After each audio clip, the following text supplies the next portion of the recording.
Alexis, we got an update from court. Prosecutor really hammering home. They're asking for 11 years here. Prosecutor Slavic says this is not just a case about freak-offs and hotel rooms.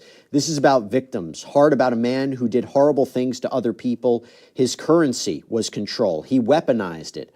All of the 3553 factor point to at least 135 months. The defense accuses us of seeking 135 months so that the court splits the difference. We think probation's recommendation of 60 months does not account sufficiently for the harm to Cassie and James. Remember, they were asking for about 7 years, the probation department. What do you make of that, Alexis? I mean, look, this is the prosecution's point of view. It doesn't mean that the judge is necessarily going to accept 11 years, but they're saying, even though he was acquitted of the most serious charges that could have seen him spend 20 years to life in prison, racketeering and sex trafficking, even though he was acquitted of that, it can't be overshadowed what he was convicted of. I agree with the prosecutor, and I think that the court is also agreeing with that based on what they have been saying, that we do have victims that were severely damaged in this case, and that asking for basically a walkaway. I mean, the defense is asking for time served, more or less.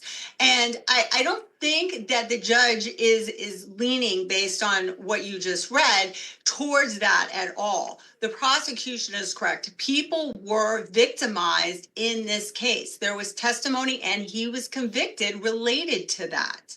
Alexis, if that's true, I mean, Alexis, that says something, doesn't it? Well, it says that he appears to continue to think he's above the law, that he can just, basically get away with these crimes, not have to serve any additional time, and go on his merry way. And I do agree. As soon as he can, he will be talking. But I think this is also consistent with the concern that the judge is having, that he is not showing any sort of remorse. He doesn't think, it appears, that he has done anything wrong. He appears to just think he was railroaded and everything he did was correct. These speaking engagements, if true, are very disturbing, and I think they're going to have a major impact on the judge's decision with regard to sentencing. Alexis, update from court. Prosecutor Slavic says even in cases that decline to apply the cross-reference, significant sentences are handed down, including in this district. I guess the bigger question here, Alexis, is what realistically could his sentence be if he was acquitted of the more serious charges? If you couple transportation to engage in prostitution, if he was convicted of racketeering conspiracy, he was convicted of sex trafficking and transportation to engage in prostitution, that's an enhancer, that's an aggravator, it's part of an overall story. But it goes to this idea also, like, there are people who say he wouldn't have been prosecuted if all the government had was prostitution charges. They wouldn't have gone they wouldn't have filed the charges against them. They would have prosecuted him. So if he was acquitted of those serious charges, I do wonder, in and of itself, transportation to engage in prostitution, what could he be looking at? For the transportation, it's up to 10 years per count. So we're talking 20 years is the max that of what he's looking at. But I don't think he's going to get anywhere. We've got probation coming in at 7. We've got prosecution only asking for 11. But also we have to focus on the fact that just because he wasn't convicted of those charges, remember, there was testimony with regard to support, for instance, the violent aspects. I mean, specifically that video. So, which he did, admit in the public that he did do that. There was that whole video where he was responding to, the video in the hallway at the hotel, which was one of the things that the judge did look at and consider with whether he was going to release him post-conviction. So, I mean, when they're saying that, like you were saying, the crossover, that the fact that he was acquitted doesn't take away from some of the allegations supporting that violent aspect. Alexis, how much can a defendant's statements in court affect a sentence when there is no pro forma sentence? There is no mandatory, this is life in prison. It really doesn't matter what anyone says. There's a lot of room here. There's a lot of discretion. How much does it matter? How much does it affect what the defendant says? Well, first, if I was taking the poll, I'd have to say I'm here for the drama too. But secondly, that they is taken into consideration. But I mean, some of these statements that he's making, as well as this letter from the inmates, I'm not buying what they're selling with the letters from the inmates.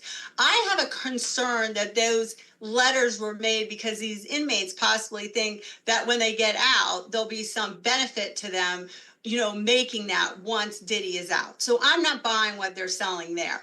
But the court does take into consideration that. But what they're really looking for from the defendant is that he has remorse, that he acknowledges what he has done is wrong, and that he wants to move forward in a positive and be a productive part of society and not go back out and could reuse drugs and abuse people and do the things that he was previously doing.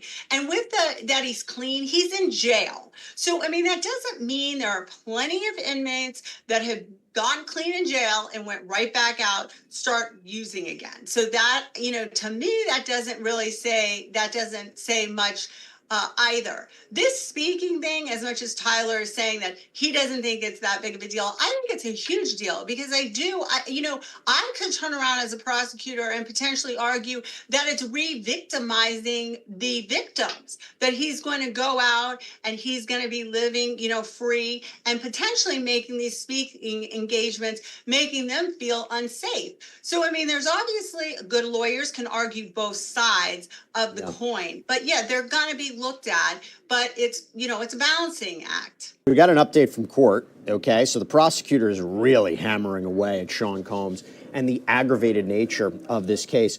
Prosecutor Slavic, the video from the LA hotel, we're talking about the Cassie video, was played many times at trial and it never got easier. As to Jane, he punched her, he slapped her a little over a year ago when he knew he was under federal investigation. At trial, they said they owned the violence. Admitting to violence in front of the jury as part of a trial strategy is not accountability. Freak-offs were extended performances of sexual degradation and humiliation. Cassie and Jane did not want to have sex with strangers.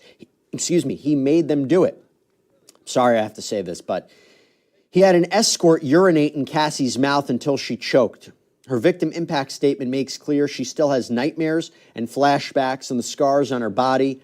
Jane's text makes clear her anguish and trauma. Mia said she got PTSD and anxiety.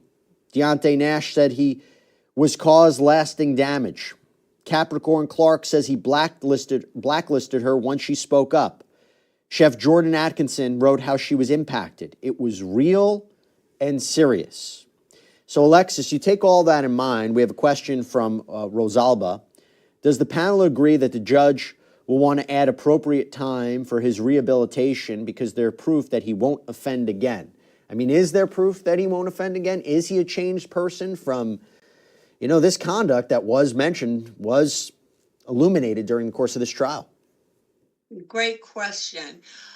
Listen, there's never proof that somebody is rehabilitated. I mean, the name of the game here at this sentencing is for, the defendant to say that, yeah, I'm rehabilitated, I'm a changed person, I'm going to move forward with my life in a whole different manner. Now, being in prison in jail is going to change you. There's no doubt about that. But that doesn't necessarily mean that it's going to change him for the better. He is, like you mentioned, Jesse, very charismatic. And, people tend to at least initially like him. So, I mean, I don't know if he's changed. In my opinion, I would say that he's not a changed person. I am not so sure that he's going to move through life as this quote unquote saint. But proof, we can't have proof. It's not like we can do a lie detector test. And even if you did, that's not admissible as to whether he truly is changed. As well as he may think he's changed, and in reality, he's not. Update from court. We have a prosecutor Slavic says he blames doctors for prescriptions. He pretends he is the victim. He hasn't accepted responsibility for his criminal conduct. The information provided to his expert was incomplete. He will pose a danger at any age. He choked Jane at 54 years old. Prostitution causes other problems. It happens out of public view. General deterrence is needed. Send a message to all victims and to the public that this defendant's crimes are serious. You could encourage or discourage abusers. There seems to be a big point here, Alexis, of trying to explain why this is a crime, why this is serious, and why the appropriate sentence needs to be several years in prison. Because again, I go back to something. There are people who look at this and say, compared to what he was being accused of, prostitution? But the government is doubling down on it. I agree, Jesse. I mean, this case, as we discussed at great lengths, was a difficult case because you had a situation where some of this, not the violent part, but the sexual part appeared at some level to be consensual. And then you had a relationship going on. So I think the prosecution is trying to hammer down that we have a situation that we had this, prostitution coupled with this very elevated violence, and that these victims that were part of this have been severely damaged. And this just isn't a run of the mill. Somebody goes, to a street corner, gets somebody, has consensual sex, and then it's one and done sort of situation. That he did this repeatedly. He has only been charged with 2 counts. And it was surrounded with such a violence. And we had this video. I mean, this video it was shocking. I think anybody who saw that video the first time was just shocked by that video. Alexis, if the judge sentences him to 7 years or 11 years or what have you, as opposed to 14 months, which is what the defense has been asking for, can they appeal that sentence? What do you think the likelihood of successfully appealing that sentence would be? I mean, do you think the judge, if he were to sentence Sean Combs to significant prison time, that there's an argument this was excessive? Well, if we were going to sentence him to 7 to 11, I don't think there's an argument for that because, I mean, first of all, I think that we're going to land about 6.5 is my prediction, or 6.4. So I think that as long as, especially if he stays below probation or even at probation, I don't think there's an argument to say that that it was an excessive sentence. I mean, nobody is talking the 20 years. That is the possibility. So we're well below that. Obviously, the judge will have to do the sentencing and stay within the requirements to substantiate his order of whatever he does. Otherwise, people could be saying that. Do you believe Diddy will get retried? So let's put aside the argument we've been talking about so many times on double jeopardy grounds. He's not going to be retried on racketeering or sex trafficking. Do you think he could ever be retried on transportation to engage in prostitution? So this is a great question. So a lot of people don't realize this, that you can be tried both without double jeopardy in state court and federal court for the same crime. So that actually is a surprise to many people. I think that here in this case, we do have, I'm not sure what specific crime that Jay Riz is referring to, but a lot of them had statute of limitations issues that were attached to them as well.